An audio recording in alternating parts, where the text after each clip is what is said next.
Smoking is injurious to health, its cause is cancer.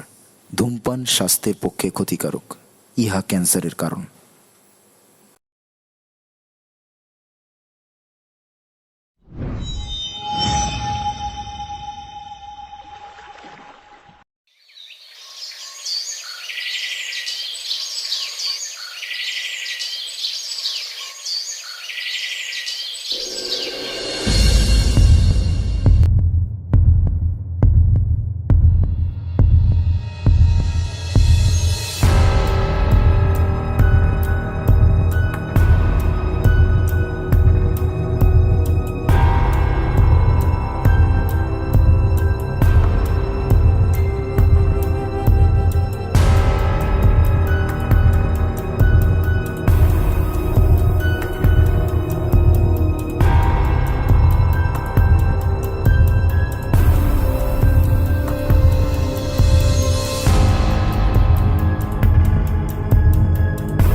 Hello.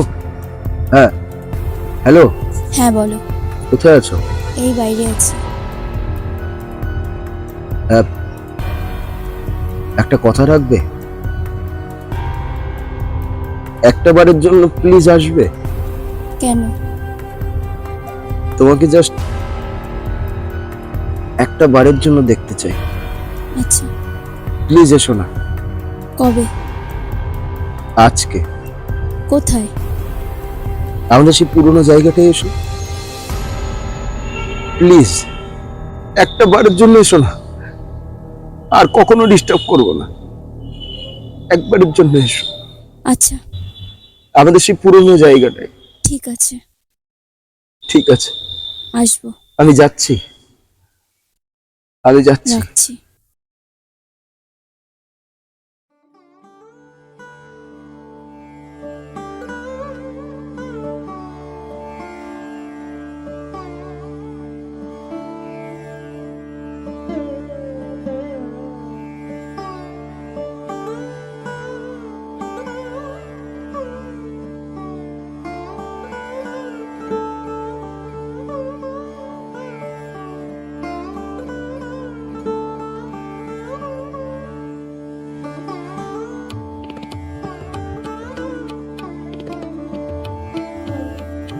কলমই আমার জীবন মরণ, কলমই আমার সব। যেদিন কলম বন্ধ হবে, থামবে কলরব।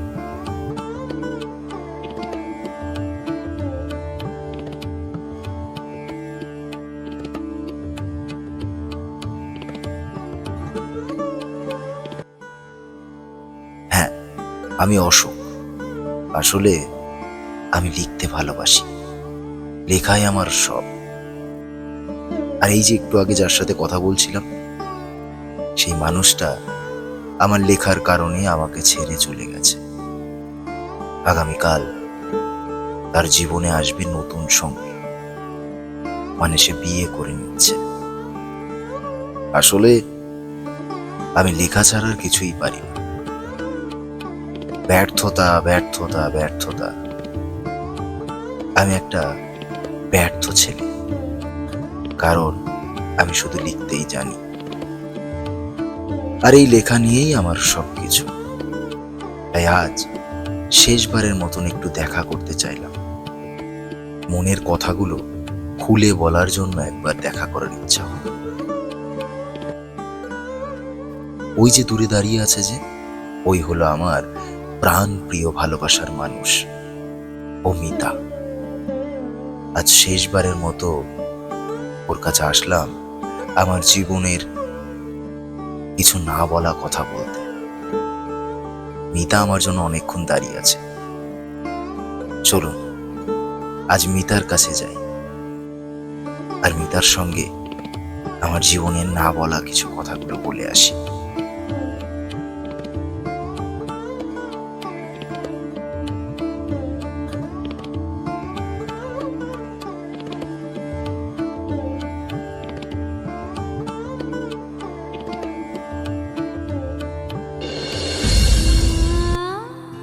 বলো কি জন্য ডেকেছো? এমনিই ডেকেছি মিতা। কালকের থেকে তো তুমি অন্য কারো হয়ে যাবে, আর আমি তার জন্যই ডেকেছি মিতা, একটাবার শেষবারের মতো দেখা করার জন্য। তুমি এত স্বাভাবিক আছো যে, কষ্ট হচ্ছে না তোমার কোনো? অবশ্য হবেই বা কি করে, যার কাছে আমার জীবনের কোনো গুরুত্বই নেই, সে আমার কষ্টটা বুঝবে কি করে? কষ্ট মিতা, কষ্টটা তখন হতো জানো, যখন ভাঙা খাটিয়াতে শুয়ে তুমি আমার সাথে ওই আকাশের চাঁদ দেখতে পারতে। কষ্ট তখন লাগতো জানো মিতা, যখন আমি মনে করতাম যে ওই টিনের 4 চাকার বাক্স ছেড়ে বাস্তবের মাটিতে গরম পিচ গলা রাস্তা আমার সঙ্গে হাঁটতে পারতে। কষ্টটা তখন হতো মিতা, কষ্টটা তখন লাগতো জানো, যখন ওই মোটা মালক্ষীর চালের ভাত আমার কোমল কণ্ঠ দিয়ে নামতো না, তখন কষ্ট হতো মিতা। আর এখন কষ্ট কেন হবে মিতা? এখন তুমি অনেক ভালো থাকবে, এরপর থেকে তুমি অনেক সুন্দর থাকবে মিতা। আজকের পর থেকে তোমাকে আর কোনো কষ্ট পেতেই হবে না। আর আমার কষ্ট আমার কোনো কষ্ট হচ্ছে না মিতা, কোনো কষ্ট হচ্ছে না। হ্যাঁ, তা ঠিক বলেছ, কিন্তু তোমার একটা কথা বলি, এরপর থেকে যার সাথেই সম্পর্কে জড়াবে না, তাকে তোমার ওই লেখা দিয়ে ভুলিয়ে রাখার চেষ্টা করো না। প্রথম প্রথম এগুলো সবার ভালো লাগে, কিন্তু পরক্ষণে সেটা কানে বিষের মতো লাগে। তুমি এক প্রকার ঠিকই বলেছ, কিন্তু আর কিছুটা সময় এই কঠিন বিষ বাক্যটা শুনেই নাও না, তাহলে তো এরপরে তোমাকে ওই কঠিন প্রাচীরের মধ্যে আবদ্ধ থাকতে হবে, আর সারাদিন শুধু কর্পোরেটের কঠিন কঠিন শব্দ আর নামি দামি আসবাবপত্র আর মা লক্ষ্মীর রমক বানের মতো মোটা মোটা বান্ডিল নিয়ে তোমাকে থাকতে হবে। আর কিছুটা সময় না হয় শুনেই নাও এই বিষ বাক্যগুলো।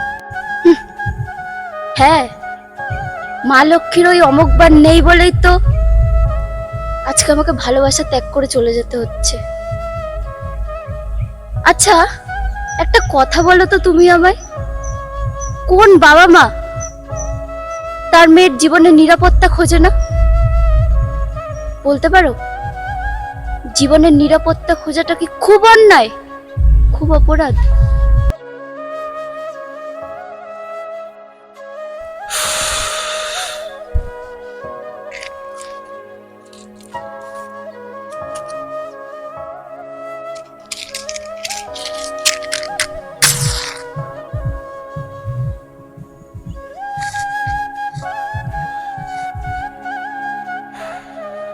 মিতা,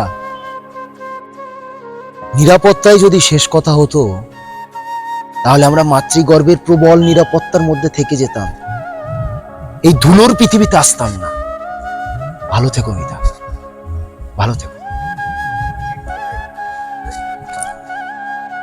তাহলে কেন আমরা এই ধুলোর পৃথিবীতে এসেছি? কিসের জন্য? সেটা জানার জন্যই তো আমরা বারবার ফিরে আসি মিতা, বারবার ফিরে আসি। তোমাতে করিব বাস, দীর্ঘ দিবস দীর্ঘ রজনী, দীর্ঘ বরষ মাস, যদি আরো কারে ভালোবাসো, যদি আরো ফিরে নাহি আসো, তবে তুমি যা চাও তাই যেন পাও, আমি যত দুঃখ পাই গো, আমারও পরাণ যা চায় তুমি তাই গো, আমারও পরাণ যা চায়।